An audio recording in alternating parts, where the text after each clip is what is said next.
বিনায় দিল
স্বর্গ মর্ত পাতাল সারা জায়গায় নিমন্ত্রণ করে। বেশ ভাগনা, তুমি কোনো চিন্তা করো না।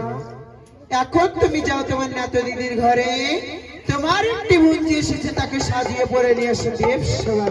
বেশ তাই হবে।